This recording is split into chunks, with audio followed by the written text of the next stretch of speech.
ದರ್ಶನ್ ಅವರ ಕೇಸಿನಲ್ಲಿ ಮಾಫಿ ಸಾಕ್ಷಿ ಅನ್ನುವಂಥ ಒಂದು ವಿಚಾರ ಬಂತು. ಪ್ರದೋಷ್ ಮಾಫಿ ಸಾಕ್ಷಿಯಾಗಿ ಬಂದು ನ್ಯಾಯಾಲಯದ ಮುಂದೆ ಸಾಕ್ಷಿ ಹೇಳ್ತೀನಿ ಅಂತ ಅರ್ಜಿಯನ್ನು ಹಾಕಿ, ಆ ಒಂದು ಸಂದರ್ಭದಲ್ಲಿ ಮಾತ್ರ ಮಾಫಿ ಸಾಕ್ಷಿ ಏನಿದೆ ಅದನ್ನು ನ್ಯಾಯಾಲಯ ಪರಿಗಣಿಸುತ್ತೆ.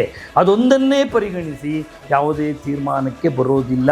ಮನುಷ್ಯ ತಾನೂ ಆರೋಪಿಯಾಗಿ ಇತರ ಆರೋಪಿಗಳ ವಿರುದ್ಧವಾಗಿ ಏನಾದರೂ ಸಾಕ್ಷಿಯನ್ನು ಕೊಟ್ಟಿದ್ದೇ ಆದರೆ ಅದರಿಂದ ಬಹಳ ತೊಂದರೆ ಆಗುತ್ತೆ. ನೋಡಿ, ಮಾಫಿ ಸಾಕ್ಷಿ ಅಂದಾಕ್ಷಣಕ್ಕೆ ಏನನ್ನು ಬೇಕಾದರೂ ಹೇಳೋದಕ್ಕೆ ಸಾಧ್ಯ ಇಲ್ಲ. ಮತ್ತು ತನಗೆ ಗೊತ್ತಿರುವಂಥ ಯಾವುದೇ ಅಂಶವನ್ನು, ಸತ್ಯವನ್ನು ಮುಚ್ಚಿಡಬಾರ್ದು. ಇದು ನಿಬಂಧನೆ ಯಾರಿಗೆ? ಮಾಫಿ ಸಾಕ್ಷಿಗೆ. ದರ್ಶನ್ ಅವರು ಖಂಡಿತವಾಗಿಯೂ ಇದರಿಂದ ಹೊರಗೆ ಬರೋಕ್ಕೆ ಸಾಧ್ಯನೇ ಇಲ್ಲ. ಅವರು ನಿರ್ದೋಷಿ ಅಂತ ಅನ್ನಿಸ್ಕೊಳ್ಳೋಕ್ಕೆ ಸಾಧ್ಯನೇ ಇಲ್ಲ. ಏನಪ್ಪ ಅದು ಅಂತ ಹೇಳಿದ್ರೆ, ಮಾಫಿ ಸಾಕ್ಷಿ ಒಬ್ಬರ ಹೇಳಿಕೆಯಿಂದನೇ ನ್ಯಾಯಾಲಯ ಯಾವುದೇ ತೀರ್ಮಾನಕ್ಕೆ ಬರೋದಿಲ್ಲ.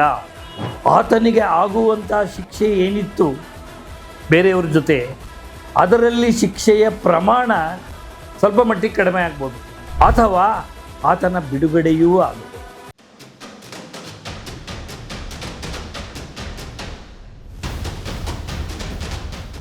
ನಮ್ಮ ಹೆಮ್ಮೆಯ ಬಿಯಾಂಡ್ ಲಿಮಿಟ್ಸ್ ಚಾನಲ್ಲಿನ ಸಮಸ್ತ ವೀಕ್ಷಕ ಬಂಧುಗಳಿಗೆ ನಮಸ್ಕಾರಗಳು.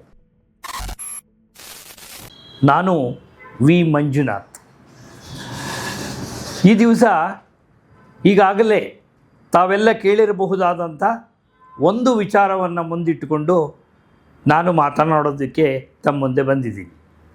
ಅದು ಯಾವುದಪ್ಪ ಅಂತಂದರೆ, ಈಗ ಕೆಲವು ದಿನಗಳಿಂದ ದರ್ಶನ್ ಅವರ ಕೇಸಿನಲ್ಲಿ ಈ ಮಾಫಿ ಸಾಕ್ಷಿ ಅನ್ನುವಂಥ ಒಂದು ವಿಚಾರ ಬಂತು. ಮಾಫಿ ಸಾಕ್ಷಿ ಅಂತ ಬಂದಾಗ ಬಹಳ ಜನಗಳು ಒಂದು ಪ್ರಶ್ನೆಯನ್ನು ಕೇಳಿದ್ದುಂಟು. ಇದು ಯಾವುದಿದು ಮಾಫಿ ಸಾಕ್ಷಿ ಅಂದರೆ ಏನು? ಅದರ ಪರಿಣಾಮ ಏನು? ಅದರ ವ್ಯಾಪ್ತಿ ಏನು? ಇದನ್ನೆಲ್ಲ ಜನಗಳು ಪ್ರಶ್ನೆ ಮಾಡ್ತಾಯಿದ್ರು. ನೋಡಿ, ಒಂದು ಕ್ರಿಮಿನಲ್ ಪ್ರಕರಣದಲ್ಲಿ ಒಬ್ಬರು ಇರ್ಬೋದು ಅಥವಾ ಅನೇಕ ಜನ ಆರೋಪಿಗಳಿರ್ಬೋದು. ಅವರಲ್ಲಿ ಯಾರಾದರೂ ಒಬ್ಬ ಆರೋಪಿ ಮುಂದೊಂದು ದಿನ ನ್ಯಾಯಾಲಯದಲ್ಲಿ ವಿಚಾರಣೆ ನಡೀತಾ ಇರುವಂತಹ ಸಂದರ್ಭದಲ್ಲಿ ನಾನು ಮಾಫಿ ಸಾಕ್ಷಿ ಆಗ್ತೀನಿ, ನಾನು ಅಪ್ರೂವರ್ ಆಗ್ತೀನಿ ಅಂದರೆ, ಸಾಮಾನ್ಯವಾಗಿ ಎಲ್ಲ ಕ್ರಿಮಿನಲ್ ಪ್ರಕರಣಗಳಲ್ಲೂ ಒಂದು ಕಡೆ ಪೊಲೀಸಿನವರು ಆ ಕೇಸನ್ನು ಸಾಬೀತುಪಡಿಸಬೇಕಾಗಿರುತ್ತೆ, ಇನ್ನೊಂದು ಕಡೆ ಆರೋಪಿಗಳ ಪರವಾಗಿ ಅವರ ವಕೀಲರು ತಮ್ಮ ಕಕ್ಷಿದಾರರು ನಿರಪರಾಧಿಗಳು ಅನ್ನೋದನ್ನು ನಿರೂಪಿಸಬೇಕಾಗಿರುತ್ತೆ. ಇದು ಕ್ರಿಮಿನಲ್ ಪ್ರಕರಣಗಳಲ್ಲಿ ಇರುವಂಥ ಒಂದು ಬಹಳ ಮುಖ್ಯವಾದ ಪ್ರಕ್ರಿಯೆ. ಈ ಪ್ರಕ್ರಿಯೆಯಲ್ಲಿ ಪೊಲೀಸಿನವರು ಅವರದೇ ಆದ ಸಾಕ್ಷಿಗಳನ್ನು ಕ್ರೋಢೀಕರಿಸಿರ್ತಾರೆ, ಆಧಾರಗಳನ್ನು ತಂದಿರ್ತಾರೆ, ನ್ಯಾಯಾಲಯದ ಮುಂದೆ ಹಾಜರುಪಡಿಸಿರ್ತಾರೆ, ಚಾರ್ಜ್ ಶೀಟನ್ನು ಹಾಕಿರ್ತಾರೆ, FIR ಹಾಕಿರ್ತಾರೆ, ಮತ್ತು ಆ ಮೂಲಕ ಸಾಕ್ಷಿಗಳ ವಿಚಾರಣೆ ಮಾಡುವುದರ ಮೂಲಕ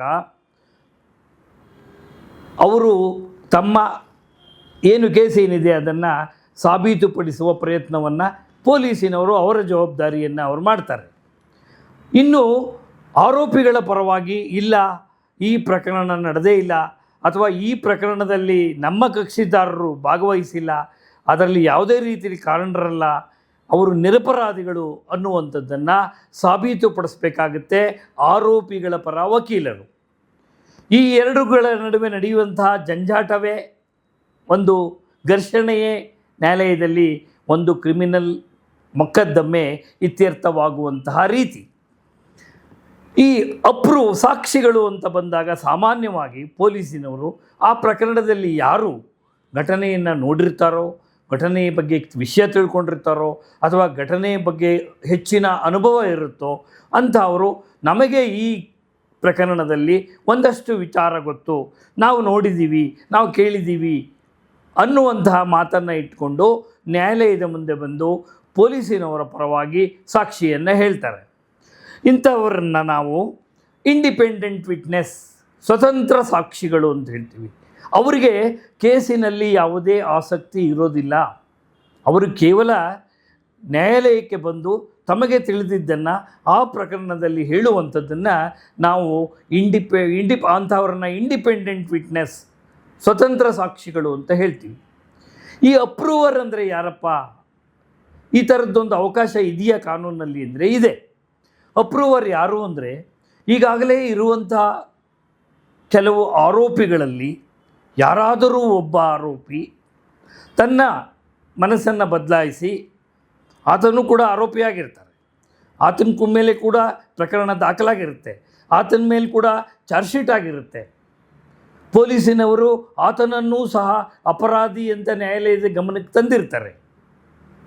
ಹಾಗಿರುವಾಗ ಆತ ಇಲ್ಲ, ನಾನು ಸತ್ಯವನ್ನು ಹೇಳ್ತೀನಿ, ನನಗೇನು ಗೊತ್ತಿದೆಯೋ ಅದನ್ನು ಹೇಳ್ತೀನಿ ನ್ಯಾಯಾಲಯದ ಮುಂದೆ, ನಾನು ಪ್ರಾಸಿಕ್ಯೂಷನ್ ಪರ ಸಾಕ್ಷಿಯಾಗಿ ಬಂದು ಹೇಳ್ತೀನಿ ಅಂದಾಗ ನ್ಯಾಯಾಲಯಗಳು ಅಂತಹ ಸಂದರ್ಭಗಳಲ್ಲಿ ಅವಕಾಶಗಳನ್ನು ಕೊಡೋದುಂಟು. ಅದೇ ರೀತಿ ಈಗ ಈ ದರ್ಶನ್ ಅವರ ಪ್ರಕರಣದಲ್ಲಿ ಪ್ರದೋಷ್ ಅನ್ನುವಂಥ ಆರೋಪಿ ನಂಬರ್ 14 ಯಾರಿದ್ದಾರೆ ಅವರು ನಾನು ಅಪ್ರೂವರ್ ಆಗಿ ಮಾಫಿ ಸಾಕ್ಷಿಯಾಗಿ ಬಂದು ನ್ಯಾಯಾಲಯದ ಮುಂದೆ ಸಾಕ್ಷಿ ಹೇಳ್ತೀನಿ ಅಂತ ಅರ್ಜಿಯನ್ನು ಹಾಕಿದ್ರು. ಮಾನ್ಯ ನ್ಯಾಯಾಲಯ ಅವರ ಅರ್ಜಿಯನ್ನು ಪುರಸ್ಕರಿಸಿತು, ಮಾಡಬಹುದು ಅನ್ನುವಂಥ ಒಂದು ಅವಕಾಶವನ್ನು ಅವರಿಗೆ ಕೊಟ್ಟಾಗ ನ್ಯಾಯಾಲಯ ಅನೇಕ ನಿಬಂಧನೆಗಳನ್ನು ಹಾಕಿದ್ದಾರೆ. ನೋಡಿ, ಮಾಫಿ ಸಾಕ್ಷಿ ಅಂದಾಕ್ಷಣಕ್ಕೆ ಏನನ್ನು ಬೇಕಾದರೂ ಹೇಳೋದಕ್ಕೆ ಸಾಧ್ಯ ಇಲ್ಲ. ಪ್ರಕರಣದಲ್ಲಿ ಆತನಿಗೆ ಗೊತ್ತಿರುವಂಥ ಸಂಪೂರ್ಣ ಸತ್ಯವನ್ನು ನ್ಯಾಯಾಲಯದಲ್ಲಿ ಸಾಕ್ಷಿಯಾಗಿ ನುಡಿಯಬೇಕು. ಮೊದಲು ಪ್ರಾರಂಭದಲ್ಲಿ ಆತ ಕೂಡ ನಾನೊಬ್ಬ ನಿರಪರಾಧಿ ಎಂದುಕೊಂಡೇ ನ್ಯಾಯಾಲಯದ ಒಳಗೆ ಬಂದಿರ್ತಾರೆ. ಆದರೆ ಈಗ ಆ ಪ್ರಕರಣ ಹೇಗೆ ನಡೀತು, ಎಲ್ಲಿ ನಡೀತು, ಯಾರ್ಯಾರು ಕಾರಣರು, ಇದನ್ನೆಲ್ಲ ನ್ಯಾಯಾಲಯದ ಗಮನಕ್ಕೆ ತರಬೇಕು ಮತ್ತು ಸತ್ಯಾಂಶವನ್ನು ಹೇಳಬೇಕು. ಮತ್ತು ತನಗೆ ಗೊತ್ತಿರುವಂಥ ಯಾವುದೇ ಅಂಶವನ್ನು, ಸತ್ಯವನ್ನು ಮುಚ್ಚಿಡಬಾರ್ದು. ಇದು ನಿಬಂಧನೆ ಯಾರಿಗೆ? ಮಾಫಿ ಸಾಕ್ಷಿಗೆ. ಮಾಫಿ ಸಾಕ್ಷಿ ಈ ರೀತಿ ಬಂದು ಸಾಕ್ಷಿಯನ್ನು ಹೇಳಿದಾಗ ಅನೇಕರು ನಮ್ಮನ್ನು ಕೇಳಿದ್ದುಂಟು, ಇದು ದರ್ಶನ್ ಮತ್ತು ಇತರರಿಗೆ, ಬೇರೆ ಆರೋಪಿಗಳಿದ್ದಾರಲ್ಲ ಅವರಿಗೆಲ್ಲ ತೊಂದರೆ ಆಗೋದಿಲ್ವೇ, ಅವ್ರಿಗೆ ಶಿಕ್ಷೆ ಆಗುತ್ತಾ? ಯಾಕೆಂದರೆ ಈ ಮನುಷ್ಯ ತಾನೂ ಆರೋಪಿಯಾಗಿ ಇತರ ಆರೋಪಿಗಳ ವಿರುದ್ಧವಾಗಿ ಏನಾದರೂ ಸಾಕ್ಷಿಯನ್ನು ಕೊಟ್ಟಿದ್ದೇ ಆದರೆ ಅದರಿಂದ ಬಹಳ ತೊಂದರೆ ಆಗುತ್ತೆ, ಬೇರೆ ಆರೋಪಿಗಳು ದರ್ಶನ್ ಅವರು ಸೇರಿದಂತೆ ಶಿಕ್ಷೆ ಆಗ್ಬಿಡುತ್ತೆ ಅಲ್ವಾ ಅನ್ನುವಂಥ ವದಂತಿ ಎಲ್ಲ ಕಡೆ ಕೇಳಿ ಬರ್ತಾ ಇದೆ. ಇದನ್ನಂತೂ ಬಹಳಷ್ಟು ಜನ ಪ್ರಚಾರ ಮಾಡ್ತಾ ಇದ್ದಾರೆ. ಅನೇಕರು ಹೇಳಿದ್ದುಂಟು, ದರ್ಶನ್ ಅವರು ಖಂಡಿತವಾಗಿಯೂ ಇದರಿಂದ ಹೊರಗೆ ಬರೋಕ್ಕೆ ಸಾಧ್ಯನೇ ಇಲ್ಲ, ಅವರು ನಿರ್ದೋಷಿ ಅಂತ ಅನ್ನಿಸ್ಕೊಳ್ಳೋಕ್ಕೆ ಸಾಧ್ಯನೇ ಇಲ್ಲ. ಯಾಕೆ ಅಂದರೆ ಅವರ ಜೊತೆಯಲ್ಲಿದ್ದಂಥ ಒಬ್ಬ ಆರೋಪಿಯೇ ಬಂದು ಅವರ ವಿರುದ್ಧವಾಗಿ ಸಾಕ್ಷಿ ಕೊಡ್ತಾ ಇದ್ದಾರೆ, ಅಪ್ರೂವರ್ ಆಗಿದ್ದಾರೆ ಅಂದಮೇಲೆ ಇದು ಬಹಳ ಕಷ್ಟಕರವಾದಂಥ ಒಂದು ಪರಿಸ್ಥಿತಿಯನ್ನು ಉಂಟು ಮಾಡುತ್ತೆ ದರ್ಶನ್ ಮತ್ತು ಇತರರಿಗೆ ಅನ್ನುವಂಥ ಮಾತುಗಳು ಕೇಳಿ ಬರ್ತಾ ಇದೆ. ಈಗಾಗಲೇ ಕೆಲವರು ತೀರ್ಮಾನನೇ ಮಾಡಿಬಿಟ್ಟಿದ್ದಾರೆ ಶಿಕ್ಷೆ ಆಗುತ್ತೆ ಅಂತ. ನೋಡಿ, ನಾವು ಯಾರ ಪರವಾಗಿಯೋ ಯಾರ ವಿರುದ್ಧವಾಗಿಯೋ ಮಾತನಾಡುವಂಥ ಉದ್ದೇಶ ಇಲ್ಲ, ಖಂಡಿತವಾಗಿಯೂ ನಮಗೆ ಆ ಉದ್ದೇಶ ಇಲ್ಲ. ನಾವು ವಕೀಲರಾಗಿ ನಮ್ಮ ಹೆಮ್ಮೆಯ ಚಾನೆಲ್ ಈ ಬಗ್ಗೆ ಮಾತನಾಡಬೇಕು ಅಂತ ಹೇಳಿದಾಗ ನಾವು ಅತ್ಯಂತ ವಿನಮ್ರವಾಗಿ ಬಂದು ಮಾತಾಡ್ತಾ ಇದ್ದೀವಿ ಯಾವ ವಿಚಾರವನ್ನು. ಹಾಗಾಗಿ ಇದರಲ್ಲಿ ಏನಪ್ಪ ಬಹಳ ಮುಖ್ಯವಾದಂಥದ್ದು ಅಂದರೆ, ಈ ಮಾಫಿ ಸಾಕ್ಷಿಗೆ ತನ್ನದೇ ಆದ ಇತಿಮಿತಿಗಳಿದೆ. ಯಾಕೆಂದರೆ ನಮ್ಮ ಕನ್ನಡದಲ್ಲಿ ಒಂದು ಗಾದೆ ಇದೆ, ಭೂತದ ಬಾಯಲ್ಲಿ ಭಗವದ್ಗೀತೆ ಅಂತ. ಹಾಗೆ ಬೇರೆ ಸ್ವತಂತ್ರ ಸಾಕ್ಷಿಗಳು ಸಾಕ್ಷಿ ಹೇಳೋದು ಬೇರೆ, ಅವರಿಗೆ ಯಾವುದೇ ಪೂರ್ವಾಗ್ರಹ ಪೀಡಿತರಾಗಿರೋಲ್ಲ. ಅವರು ಪ್ರಕರಣದಲ್ಲಿ ಏನೋ ಆಕಸ್ಮಿಕವಾಗಿ ಅವ್ರಿಗೊಂದು ಕೆಲವು ವಿಚಾರ ಗೊತ್ತಾಗಿರುತ್ತೆ, ನೋಡಿರ್ತಾರೆ, ಕೇಳಿರ್ತಾರೆ, ತಮಗೆ ಗೊತ್ತಿರೋದನ್ನು ಬಂದು ನ್ಯಾಯಾಲಯದ ಮುಂದೆ ಪ್ರಾಮಾಣಿಕವಾಗಿ ಹೇಳಿ ಹೋಗ್ತಾರೆ. ಅವರನ್ನು ನಾವು ಸ್ವತಂತ್ರ ಸಾಕ್ಷಿ, ಇಂಡಿಪೆಂಡೆಂಟ್ ವಿಟ್ನೆಸ್ ಅಂತೀವಿ. ಅವ್ರದ್ದೇನು ಬೇರೆ, ಅವ್ರದ್ದು ಬೇರೆ ಇದೆ ಪಾತ್ರ, ಅವರು ವೈಯಕ್ತಿಕವಾಗಿ ಅವ್ರಿಗೆ ಆಸಕ್ತಿ ಏನು ಇರೋಲ್ಲ ಪ್ರಕರಣದಲ್ಲಿ. ಆದರೆ ಒಬ್ಬ ಆರೋಪಿಯಾದ ವ್ಯಕ್ತಿ ಮತ್ತೊಂದು ದಿನ ಬಂದು ನಾನು ಮಾಫಿ ಸಾಕ್ಷಿಯಾಗಿ ಹೇಳ್ತೀನಿ, ನಡೆದಿರೋದನ್ನೆಲ್ಲ ಹೇಳ್ತೀನಿ ಅಂತ ಬಂದಾಗ ನಿಜಕ್ಕೂ ಬೇರೆ ಆರೋಪಿಗಳಿಗೆ ಸ್ವಲ್ಪ ಮಟ್ಟಿಗೆ ತೊಂದರೆ ಆಗೋದಂತೂ ನಿಜ. ಆದರೆ ನೋಡಿ, ಈ ನ್ಯಾಯಾಲಯಗಳಲ್ಲಿ ಯಾವುದೇ ಪ್ರಕರಣಗಳಲ್ಲಿ ಮಾಫಿ ಸಾಕ್ಷಿ ಅಂತ ಬಂದಾಗ ಕೆಲವು ಇತಿಮಿತಿಗಳು ಮಾಫಿ ಸಾಕ್ಷಿಯ ವಿಚಾರಣೆಯಲ್ಲಿ ಆತ ಹೇಳುವಂಥ ವಿಷಯಕ್ಕಿದೆ. ಏನಪ್ಪ ಅದು ಅಂತ ಹೇಳಿದ್ರೆ, ಮಾಫಿ ಸಾಕ್ಷಿ ಒಬ್ಬರ ಹೇಳಿಕೆಯಿಂದನೇ ನ್ಯಾಯಾಲಯ ಯಾವುದೇ ತೀರ್ಮಾನಕ್ಕೆ ಬರೋದಿಲ್ಲ. ಒಟ್ಟಾರೆ ಅನೇಕ ಸಾಕ್ಷಿಗಳ ವಿಚಾರಣೆಗಳು ಮುಗಿದ ಮೇಲೆ ಅನೇಕ ಸಾಕ್ಷಿಗಳ ವಿಚಾರಗಳಲ್ಲಿ ಅವರು ನುಡಿಯುವಂಥ ಸಾಕ್ಷಿ ನ್ಯಾಯಾಲಯದಲ್ಲಿ ಏನಿದೆ ಅದನ್ನೆಲ್ಲ ಪರಿಗಣಿಸಿ ಅದರ ಜೊತೆಯಲ್ಲಿ ಮಾಫಿ ಸಾಕ್ಷಿ ಹೇಳಿರುವಂಥದ್ದನ್ನು ಗಮನಿಸ್ತಾರೆ. ಮತ್ತು ಈಗಾಗಲೇ ಬಂಧನವಾದಂಥ ಸಂದರ್ಭದಲ್ಲಿ ಪೊಲೀಸಿನವರ ಮುಂದೆ ಮಾಫಿ ಸಾಕ್ಷಿಯಾದವರು ಒಂದು ಹೇಳಿಕೆಯನ್ನು ಕೊಟ್ಟಿರ್ತಾರೆ. ವಾಲಂಟರಿ ಸ್ಟೇಟ್ಮೆಂಟ್, ಸ್ವಇಚ್ಛಾ ಹೇಳಿಕೆ ಅಂತ ಕರೀತಾರೆ. ಅದನ್ನು ಕೊಟ್ಟಿರ್ತಾರೆ. ಕೊಟ್ಟಿರೋದು ಮತ್ತು ಈಗ ಆತ ಏನು ಸಾಕ್ಷಿಯನ್ನು ನ್ಯಾಯಾಲಯದ ಮುಂದೆ ಹೇಳ್ತಾರೆ ಅದನ್ನೆಲ್ಲ ಹೋಲಿಕೆ ಮಾಡಿ ನೋಡ್ತಾರೆ. ಜೊತೆಗೆ ಬೇರೆ ಸಾಕ್ಷಿಗಳು ಹೇಳಿರುವಂಥ ಅಂಶಗಳ ಜೊತೆ ಮಾಫಿ ಸಾಕ್ಷಿ ಹೇಳಿರುವಂಥದ್ದು ನಾವು ಲೀಗಲ್ ಟರ್ಮಲ್ಲಿ ಹೇಳ್ತೀವಿ ಕೊರಾಬರೇಟ್ ಆಗಬೇಕು, ಹೋಲಿಕೆಯಾಗಬೇಕು.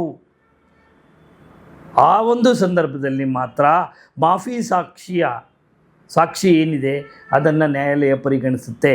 ಅದೊಂದನ್ನೇ ಪರಿಗಣಿಸಿ ಯಾವುದೇ ತೀರ್ಮಾನಕ್ಕೆ ಬರೋದಿಲ್ಲ. ಹಾಗಾಗಿ ಮಾಫಿ ಸಾಕ್ಷಿ ಆಗಿಬಿಟ್ಟ ಕ್ಷಣಕ್ಕೆ ಯಾವುದೇ ಒಂದು ಅಂತಿಮ ತೀರ್ಮಾನಕ್ಕೆ ಬರೋದಕ್ಕೆ ಸಾಧ್ಯ ಆಗೋದಿಲ್ಲ. ಹಾಗಾದರೆ ಒಬ್ಬ ಮನುಷ್ಯ ಯಾತಕ್ಕೋಸ್ಕರ ಮಾಫಿ ಸಾಕ್ಷಿ ಆಗಬಹುದು ಅನ್ನುವಂಥ ಪ್ರಶ್ನೆಯನ್ನು ತಾವು ಕೇಳ್ಬೋದು. ಯಾಕೆ ಮಾಫಿ ಸಾಕ್ಷಿ ಆಗ್ತಾರೆ ಇದ್ದಕ್ಕಿದ್ದಾಗೆ ಬಂದು? ಅದು ಪ್ರಕರಣ ನಡೆದ ಸುಮಾರು 2 ವರ್ಷಗಳ ನಂತರ ಬಂದು ಇಲ್ಲಿವರೆಗೂ ಸುಮ್ಮನೆ ಇದ್ದಂಥ ವ್ಯಕ್ತಿ ಈಗ ನಾನು ಮಾಫಿ ಸಾಕ್ಷಿಯಾಗಿ ಬರ್ತೀನಿ, ನಾನು ಅಪ್ರೂವರ್ ಆಗಿ ಬರ್ತೀನಿ ಅನ್ನುವಂತಹ ವಿಚಾರ ಬಂದಾಗ ಮಾಫಿ ಸಾಕ್ಷಿಗೆ 2 ಅವಕಾಶ ಇದೆ. ಮಾಫಿ ಸಾಕ್ಷಿ ಆದಾಗ ಆತನಿಗೆ ಆಗುವಂಥ ಶಿಕ್ಷೆ ಏನಿತ್ತು ಬೇರೆಯವ್ರ ಜೊತೆ ಅದರಲ್ಲಿ ಶಿಕ್ಷೆಯ ಪ್ರಮಾಣ ಸ್ವಲ್ಪ ಮಟ್ಟಿಗೆ ಕಡಿಮೆ ಆಗ್ಬೋದು, ಅಥವಾ ಆತನ ಬಿಡುಗಡೆಯೂ ಆಗಬಹುದು. ಆತ ಪ್ರಕರಣದಲ್ಲಿ ನೇರವಾಗಿ ಭಾಗಿಯಾಗಿಲ್ಲ ಅಂದರೆ. ಮತ್ತು ಎಲ್ಲರೂ ಮಾಫಿ ಸಾಕ್ಷಿ ಆಗೋದಕ್ಕೆ ಸಾಧ್ಯ ಇಲ್ಲ. ಯಾವುದೇ ಆರೋಪಿ ಬೇಕಾದರೂ ಮಾಫಿ ಸಾಕ್ಷಿ ಆಗಬಹುದಾ ಅಂತ ಕೇಳಿದರೆ ಖಂಡಿತವಾಗಿಯೂ ಇಲ್ಲ. ಮಾಫಿ ಸಾಕ್ಷಿ ಆಗಬೇಕಾದ್ರೆ ಆತ ಪ್ರಕರಣದ ಬಗ್ಗೆ ಆತನ ಬಳಿ ಮಾಹಿತಿ ಇದ್ದರೂ ಸಹ ಆತ ನೇರವಾಗಿ ಆಗಲಿ ಪರೋಕ್ಷವಾಗಿ ಆಗಲಿ ಪ್ರಕರಣದಲ್ಲಿ ಭಾಗಿಯಾಗಿರಬಾರ್ದು. ಆತ ಒಬ್ಬ ಅಫೆಂಡರ್ ಆಗಿರಬಾರ್ದು, ಆತ ಅಪರಾಧಿ ಆಗಿರಬಾರ್ದು, ಭಾಗವಹಿಸಿರಬಾರ್ದು. ಆತ ಅಪರಾಧವನ್ನು ತಡೆಯುವ ಪ್ರಯತ್ನವನ್ನೇನಾದರೂ ಮಾಡಿದರೆ ಅದನ್ನು ನ್ಯಾಯಾಲಯದ ಗಮನಕ್ಕೆ ತರಬೇಕು. ನನಗೆ ನೇರವಾಗಿ ಭಾಗಿಯಾಗಿಲ್ಲ, ನಾನು ಕೇವಲ ಘಟನೆಯನ್ನು ನೋಡಿದೆ ಅಷ್ಟೇ, ಅಥವಾ ಆ ಘಟನೆ ಆಗೋದನ್ನು ತಪ್ಪಿಸಲು ನಾನು ಪ್ರಯತ್ನ ಮಾಡಿದೆ ಅನ್ನುವಂಥ ಮಾತನ್ನು ಸಹ ಈ ಮಾಫಿ ಸಾಕ್ಷಿದಾರರು ಹೇಳಬೇಕಾಗತ್ತೆ. ನೇರವಾಗಿ ಭಾಗವಹಿಸಿದರೆ ಆಗ ಅವರಿಗೆ ಯಾವುದೇ ರೀತಿಯ ಅನುಕೂಲಗಳು ನ್ಯಾಯಾಲಯದಿಂದ ಆಗೋದಿಲ್ಲ. ಎಲ್ಲರಿಗೆ ಏನಾಗುತ್ತೋ ಅವರಿಗೂ ಸಹ ಅದೇ ಆಗುತ್ತೆ. ಬೇರೆಯವರಿಗೆ ಶಿಕ್ಷೆ ಆದರೆ ಅವರಿಗೂ ಆಗುತ್ತೆ, ಬೇರೆಯವ್ರಿಗೆ ಬಿಡುಗಡೆ ಆದರೆ ಅವ್ರಿಗೂ ಬಿಡುಗಡೆ ಆಗುತ್ತೆ. ಆದ್ದರಿಂದ ಮಾಫಿ ಸಾಕ್ಷಿಯ ಬಗ್ಗೆ ಯಾವುದೇ ಒಂದು ತಪ್ಪು ಕಲ್ಪನೆ ಬೇಡ, ಅಥವಾ ಯಾವುದೇ ಒಂದು ಪ್ರಕರಣದಲ್ಲಿ ಒಬ್ಬ ಆರೋಪಿ ಮಾಫಿ ಸಾಕ್ಷಿ ಆದ ತಕ್ಷಣ ಬೇರೆ ಆರೋಪಿಗಳಿಗೆ ತುಂಬ ತೊಂದರೆ ಆಗಿಬಿಡುತ್ತೆ, ಶಿಕ್ಷೆ ಗ್ಯಾರಂಟಿ ಆಗುತ್ತೆ, ಅನೇಕರು ಈಗ ಹೇಳೋದುಂಟು. ಆ ರೀತಿ ಏನೂ ಇಲ್ಲ. ಮಾಫಿ ಸಾಕ್ಷಿಗೆ ಅದರದೇ ಆದ ಇತಿಮಿತಿಗಳಿದೆ. Evidentiary value is different from other independent witnesses evidence. ಬೇರೆಯ ಸ್ವತಂತ್ರ ಸಾಕ್ಷಿಗಳು ಏನು ಹೇಳ್ತಾರೆ ಅವರ ಒಂದು ವಿಚಾರಕ್ಕೆ, ಅವರ ಎವಿಡೆನ್ಸ್ಗೆ, ಅವರು ಕೊಡುವಂಥ ಹೇಳಿಕೆಗಿರುವಷ್ಟು ಮಹತ್ವ ಈ ಅಪ್ರೂವರ್ ಏನಿದ್ದಾರೆ, ಈ ಮಾಫಿ ಸಾಕ್ಷಿಯವರು ಏನಿದ್ದಾರೆ ಅವರ ಸಾಕ್ಷಿಗೆ ಇರೋದಿಲ್ಲ. ಅದನ್ನು ಪ್ರತಿಯೊಬ್ಬರು ನಾವು ಗಮನಿಸಬೇಕಾಗಿ ಬರುತ್ತೆ. ಮಾಫಿ ಸಾಕ್ಷಿ ಎಷ್ಟೇ ಆದರೂ ಆರೋಪಿಯಾಗಿದ್ದವರು, ಆತ ಕೂಡ ಆ ಗುಂಪಿನಲ್ಲಿರುವಂಥ ವ್ಯಕ್ತಿ. ಆತ ಬಂದು ಇದ್ದಕ್ಕಿದ್ದ ಹಾಗೆ ನಾನು ಇವತ್ತು ಒಳ್ಳೆಯವನಾಗ್ಬಿಟ್ಟಿದ್ದೀನಿ, ನಾನು ಸಾಕ್ಷಿ ಹೇಳ್ತೀನಿ, ನಾನು ಸತ್ಯ ಹೇಳ್ತೀನಿ ಅಂತ ಬಂದಾಕ್ಷಣಕ್ಕೆ ಅದನ್ನು ನಂಬಲೇಬೇಕು ಅನ್ನುವಂಥದ್ದಿಲ್ಲ, ಹಾಗೆ ನಂಬಬಾರದು ಅಂತಲೂ ಇಲ್ಲ. ಆದರೆ ಸ್ವತಂತ್ರ ಸಾಕ್ಷಿಗಳಿಗೆ ಹೋಲಿಸಿ ನೋಡಿದಾಗ ಇವರು ಕೊಡುವಂಥ ಸಾಕ್ಷಿಗಳಿಗೆ ಹೆಚ್ಚಿನ ಮಹತ್ವ ಇರೋದಿಲ್ಲ. ಅದನ್ನು ನಾವು ಅತ್ಯಂತ ತೀಕ್ಷ್ಣವಾಗಿ ಗಮನಿಸಬೇಕಾಗುತ್ತೆ. ಈ ಎಲ್ಲ ವಿಚಾರಗಳನ್ನು ನೋಡಿದಾಗ ಹಾಗಾದರೆ ಇದೊಂದು ತೀವ್ರ ಹಿನ್ನಡೆ ಆಯಿತೆ, ದರ್ಶನ್ ಮತ್ತು ಇತರರಿಗೆ ಏನಾದರೂ ಹಿನ್ನಡೆ ಆಯಿತಾ ಈ ರೀತಿಯ. ಮತ್ತು ಇನ್ನೊಂದಿಬ್ಬರು ಆರೋಪಿಗಳಿಗಾಗಲೇ ಮುಂದೆ ಬಂದಿದ್ದಾರೆ, ನಾವು ಸಹ ಮಾಫಿ ಸಾಕ್ಷಿ ಆಗ್ತೀವಿ ಅಂತ ಹೇಳೋದಕ್ಕೆ. ಆದರೆ ಅದನ್ನು ನ್ಯಾಯಾಲಯ ಇನ್ನೂ ಒಪ್ಪಿಲ್ಲ. ನ್ಯಾಯಾಲಯ ಒಪ್ಪಿಗೆ ಕೊಟ್ಟರೆ ಎಲ್ಲ ಮಾಫಿ ಸಾಕ್ಷಿ ಅರ್ಜಿ ಹಾಕಿದ್ರೂ, ಯಾವುದೇ ಆರೋಪಿ ಹಾಕಿದ್ರೂ ಅಂಥವ್ರಿಗೆ ಅವಕಾಶವನ್ನು ಕೊಡಬೇಕು ಅಂತ ಏನೂ ಇಲ್ಲ. ಅಂತಿಮವಾಗಿ ನ್ಯಾಯಾಲಯ ಅದನ್ನು ಪರಿಗಣಿಸುತ್ತೆ, ಇಂತಹವರಿಗೆ ಅವಕಾಶವನ್ನು ಕೊಡಬೇಕೇ ಬೇಡವೇ ಅನ್ನುವಂಥದ್ದು.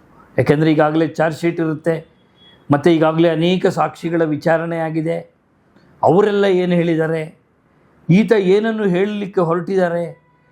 ಮಾಫಿ ಸಾಕ್ಷಿಯಾದವರು ನ್ಯಾಯಾಲಯಕ್ಕೆ ಅರ್ಜಿಯನ್ನು ಸಲ್ಲಿಸುವಾಗ ಹೇಳಬೇಕು, ನಾನೇನು ಹೇಳಕ್ಕೆ ಹೊರಟಿದ್ದೀನಿ, ನನಗೇನು ಗೊತ್ತು, ನಾನೇನು ಮಾಡಿದ್ದೀನಿ, ನಾನೇನು ಮಾಡಿಲ್ಲ, ಈ ಎಲ್ಲ ವಿಚಾರವನ್ನು ನ್ಯಾಯಾಲಯಕ್ಕೆ ಬರವಣಿಗೆಯ ಮೂಲಕ ಕೊಟ್ಟಿರಬೇಕು.